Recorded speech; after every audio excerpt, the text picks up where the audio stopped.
Travels by Broomstick comes to you from South Wales, the land of the dragon. Oh, and sheep. We got lots of sheep. Welcome to all you good people out there in podcast land. So, let's get the broomstick out the garage, and off we go.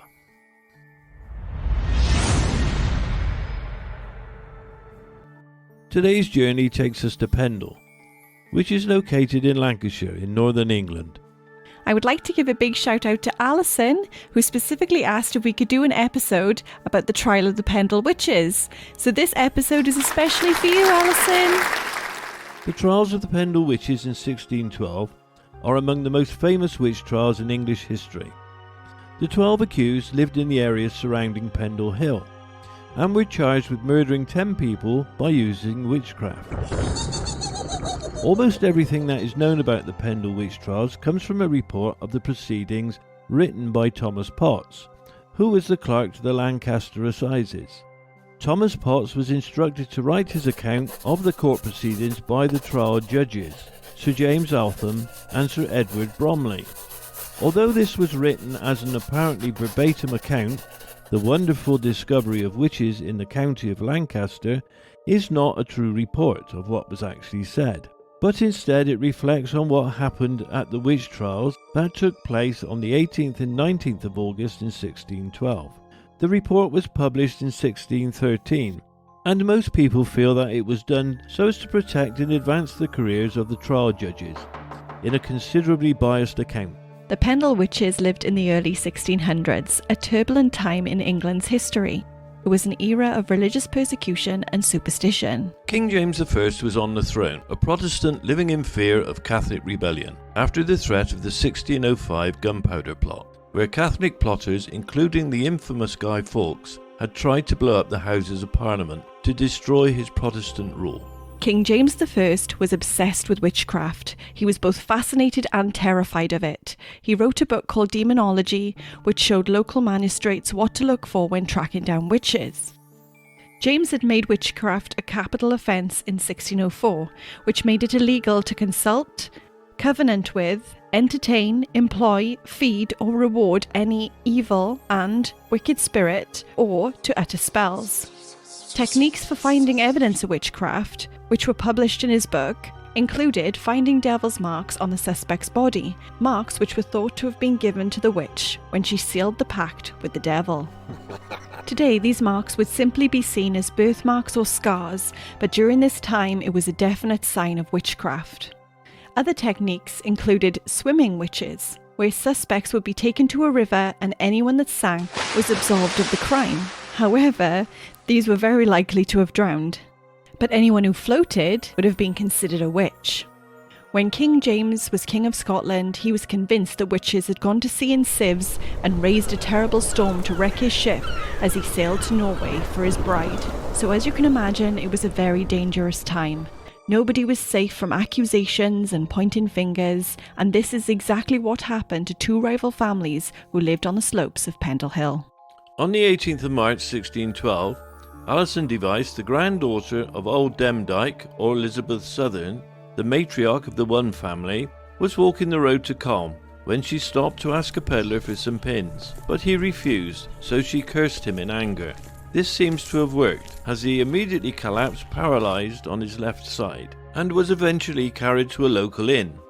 His name was John Law. Alison went to his bedside and begged forgiveness, and on March the 30th, 1612, Abraham Law, the peddler's son, who was absolutely outraged by what had happened, hauled Alison in front of the local magistrate, whose name was Roger Noel, where she confessed to bewitching him. Forced to give an account of her family's activities, she incriminated both her grandmother, Old Demdike, and her local rival Chattox, Anne Whittle.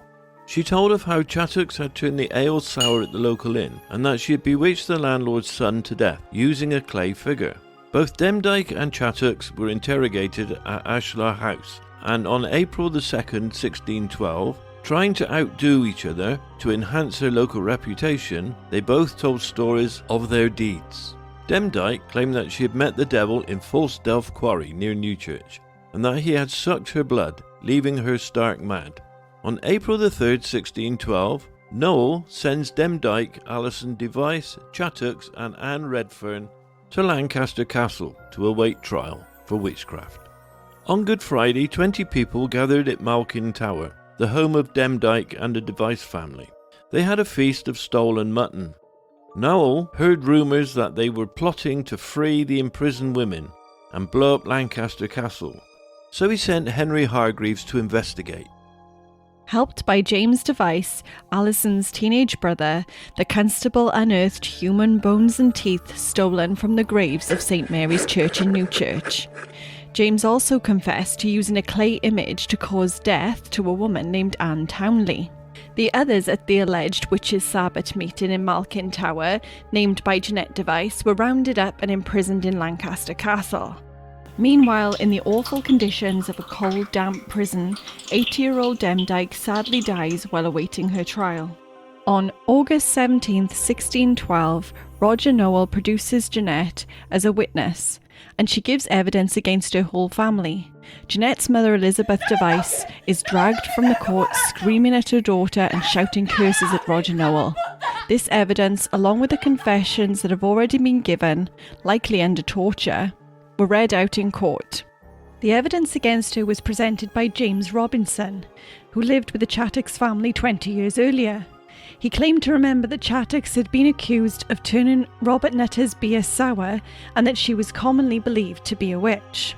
On the 18th of August, Elizabeth Device, also known as Squinting Lizzie, was charged with murdering James and John Robinson.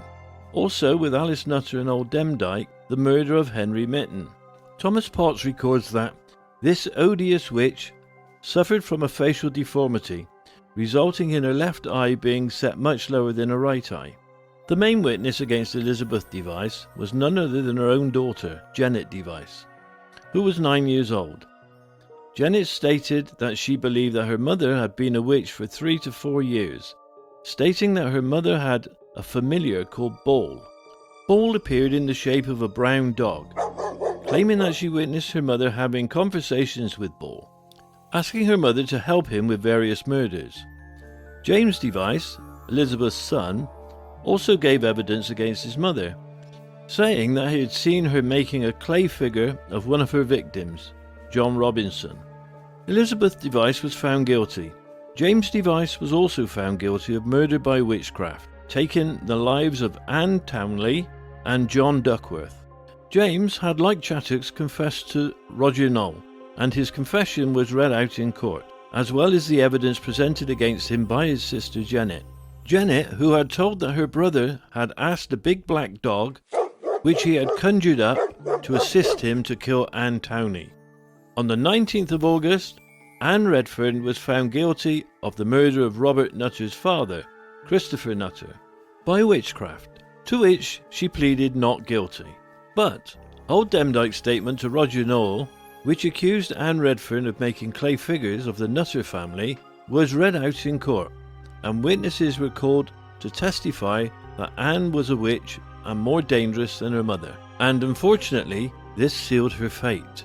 Catherine Hewitt, also known as Mould Heels, was found guilty of murder by witchcraft.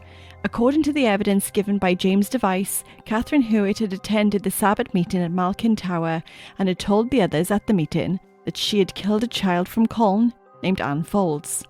Janet Device picked Catherine Hewitt out of a lineup and confirmed her attendance at Malkin Tower.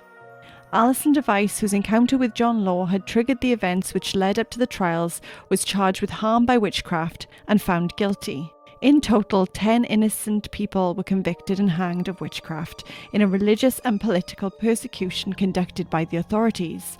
The prisoners were not allowed to have defence counsel to plead for them, nor could they call any witnesses to speak on their behalf. On August 20th, 1612, those convicted of witchcraft at the summer assizes held in Lancaster Castle went to the gallows on the moors above the town. These were Anne Whittle, Anne Redfern, Elizabeth Device, Alice Nutter, Alison Device, James Device, Jane Bulcock, John Bulcock, Catherine Hewitt, and Isabel Roby. And this is where the history stops and our journey begins. Our journey first takes us to the lovely little village of Newchurch in Pendle. named after the Newchurch of St Mary's, which was consecrated in 1544. It's recorded in the National Heritage List for England as a Grade 2 listed building. And why is it always me that has to say it's a Grade 2 listed building, I wonder? It's an active Anglican parish church in the Diocese of Blackburn. It's a really beautiful church, built in hammer-dressed stone, with ashlar to the porch and slate on the roof. As I look up to the church's tower, I can see that there is the Eye of God, which is thought to ward off evil. In the churchyard, there is a tomb inscribed with the name Nutter, which possibly dates from 1694. This could very well be the descendant or a relative belonging to Alice Nutter, one of the accused. It was here in this very church on Maunday Thursday 1610 that old Demdike is said to have sent her grandson James to bring her back some communion bread. On his return journey, it is said that he supposedly met a thing in the shape of a hare, which threatened to pull him into pieces. It is also in this graveyard that Chattox was said to have stolen teeth from skulls that had been dug out of the graves to use in her spells and curses. Just a short walk from the church is a souvenir gift shop called Witches Galore. It's absolutely magical and has so many different witchy merchandise, such as books all about the Pendle Witches, along with tea towels, t-shirts, mugs, toys, tarot cards, jewellery and so much more. I had to get my very own witch. As soon as you walk in the door, Witches Galore, that's all you see is all of these witches just hanging from the ceiling, and they're so beautiful. All riding their broomsticks. They're so cute. We also got a mug and a book called The Lancashire Witches, a Chronicle by Philip C. Allman. We got a t-shirt and a Walking with the Witches trail map. Now, suitably stocked up on all the spooky souvenirs, we head over to Forsdelf Quarry in search of the wizard of the stone pit. The quarry is now covered with grass, and as we search for the stone structure, we are reminded that it was the very spot where old Demdike had claimed to have met the devil. The devil was apparently in the shape of a boy, wearing a coat that was half black and half brown, and he called himself Tib. In the exchange for her soul, Tib promised her that she would have everything that she desired. And as we walk around the right side of the quarry, we finally find the wizard of the stone pit, a face carved into the rocks which could have been the face of Tib, or maybe a tribute to fallen quarrymen. Next, we continue along the road passing Moss End and Bull Hole Farm, both of which can be seen in the valley below us. Moss End Farm was home to Jane Bulcock and her son John, who, according to James Device's testimony, had been responsible for the death of Janet Dean of Newfield Edge. Both Jane and John denied that they had been in attendance at the so-called Witches' Sabbath at Malkin Tower, but Janet Device positively identified Jane as having been one of those present at Malkin Tower, along with her son John, who, Janet told, had turned the spit to roast the stolen sheep, the main part of the Good Friday meeting at Demdike's home. Bullhull Farm was home to John Nutter. He alleged that two of his cows had died because Demdike had bewitched one of them and Chattox had bewitched the other. Jane and John Bulcock were accused and found guilty of murder by witchcraft. From here we walk to Ruffley Hall and visit the sculpture of Alice Nutter, which was erected to commemorate the 400th anniversary of the witch trials in 2012. Designed and created by a local artist and architectural steel engineer David Palmer. Alice Nutter was unusual among the accused, as she was comparatively wealthy. She was the widow of a yeoman farmer. In fiction, she was always placed at Ruffley Old Hall. However, in 1612, a man called John Smith actually lived there. Alice was accused of murdering a man called Henry Mitten by witchcraft. It was alleged that she, together with old Demdike and Squintin Lizzie, also known as Elizabeth Device, had caused Henry Mitten's death after he refused to give old Demdike a penny that she had begged from him. Janet Device also stated that Alice Nutter had been present at the Malkin Tower Sabbath. Alice made no statement at the trial except to enter her plea of not guilty. Alice may have indeed called in to Malkin Tower on her way to a secret and illegal Good Friday Catholic service. She refused to speak, probably in fear of incriminating her fellow Catholics. Many of Alice's family were Catholics. John Nutter and Robert Nutter were both priests for the Society of Jesus, commonly known as Jesuits. Alice was sadly found guilty, and her statue stands shackled as she walks to her trial. But as we remember the life and death of Alice Nutter, it is our hope that we can learn from the past in order to never repeat it. From here we continue our journey, which leads us to the mysterious and magical Pendle Hill, a bewitching area of Lancashire, famous for its link to the Pendle Witch Trials. Its history and legend have woven a spell over Pendle. Its summit is 557 metres, which is 1,827 foot above sea level. This is just 51 metres short of being considered a mountain. Pendle is an isolated hill in the Pennines. It's the highest point of the Ribble Valley. The walk up to the summit is absolutely beautiful and offers stunning views of the Lancashire countryside. These views are visible right to the top as you climb the steep step-like path all the way up. At the very top, we have our usual trig point. Frank, our furry familiar, certainly enjoyed a stop halfway up for a quick snack and to survey the view. And I have to say, I was glad of a rest as well. Once at the trig point of the summit, you are greeted with glorious sights in every direction. I feel so connected with this land. I feel like its heartbeat matches mine. 12 stone sculptures sit in a circle around the trig point. 8 of these cube-shaped sculptures are cast from concrete made from cement sourced from the local quarries. These summit stones represent the meeting of man and nature, the Anthropocene. I thought that the engravings on these stones were absolutely beautiful. My favourite was the moon and constellations, which relate to the universe and how everything has a place in the grand scheme of things. What goes up must come down, so we make our way down the slopes of Pendle Hill, through the fields and passing the Upper Ogden Reservoir, following the path all the way back to Barley. Barley was the village at the bottom where we parked our broomstick. The outbreaks of witchcraft in and around Pendle may suggest that some people made a living as traditional healers using herbal medicines, talisman, charms and prayers that might leave them open to charges of sorcery and witchcraft. The allegations resulted from accusations that members of the Demdike family and Chattox family made against each other, possibly due to the fact that they were in competition with each other. You couldn't even have a pet without being under suspicion. Next we take the broomstick to the location of Lancaster Assizes, which is Lancaster Castle. Today the castle is a magnificent living monument that offers a glimpse into England's dark past. Lancaster Castle was a fully functioning HM prison until 2011, housing prisoners of various crimes. The most famous of its prisoners were of course the Pendle Witches, and just standing inside the courtyard today you can feel their energy. The large and imposing castle grounds must have seemed absolutely terrifying to them. Once found guilty, the prisoners along with their coffins would be taken in a cart and the procession would leave the castle passing along the Moor Lane and Moor Gate. Tradition has it that they would then stop at the Golden Lion public house at the corner of Brewery Lane for a last drink accompanied by their friends and relatives before making their way to Gallows Hill, where Williams Park is situated today. After the 1800s, executions at Lancaster Castle took place at the Hanging Corner, which is situated between the tower and the wall of the east side of the terrace steps. Out of 200 executions that took place at Lancaster Castle, only 43 of these were for murder. Other crimes included burglary, cattle stealing, and of course, witchcraft.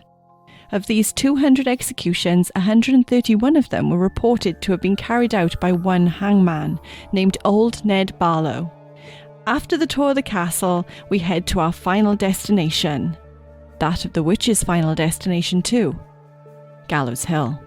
Williamson Park and the gloriously self-indulgent Ashton Memorial overlook the city of Lancaster, and from here the castle can clearly be seen. Williamson Park comprises of over 50 acres of woodland and is a beautiful place to visit at any time of the year. A popular place for locals and visitors alike. It's dog friendly with lovely walks throughout the grounds, but its beauty and tranquility are marred by the fact that this is also the reported site of the ancient gallows. Here prisoners were brought from Lancaster Castle to meet their death by hanging. Their bodies would be taken and buried around this area, in most cases by dumping them naked in pits at the foot of the gallows themselves. The sadness of these accused witches not even having a proper burial and all of them being innocent is really felt here, and I have been truly touched by each of their stories. Two of the lesser known women accused of witchcraft that stood trial alongside the Pendle Witches were Isabel Roby and Margaret Pearson. Margaret Pearson, known as the Padiham Witch as she lived in Padiham, Lancashire, was tried for killing a horse by riding it to death, also known as being hag-ridden, from which we get the modern word haggard. One of the Pendle Witches, Anne Whittle, known as Old Chattocks, had accused Margaret Pearson of riding a mare to death. The only other evidence that was submitted against her came from a fellow resident of Padiham, Janet Booth, who said that while on a visit to Pearson's husband while Margaret was in prison, a toad jumped out of a pile of firewood beneath her feet. Found guilty of non-capital witchcraft, Margaret Pearson escaped execution and was instead sentenced to be pilloried in Lancaster, Clitheroe, Whaley and Padiham on 4 market days, followed by a year in prison. Isabel Roby, the Windle Witch, an old lady from Windle near St Helens, was accused of witchcraft by Peter Chattock, who was married to Isabel's goddaughter. Isabel strongly disapproved of her choice of partner.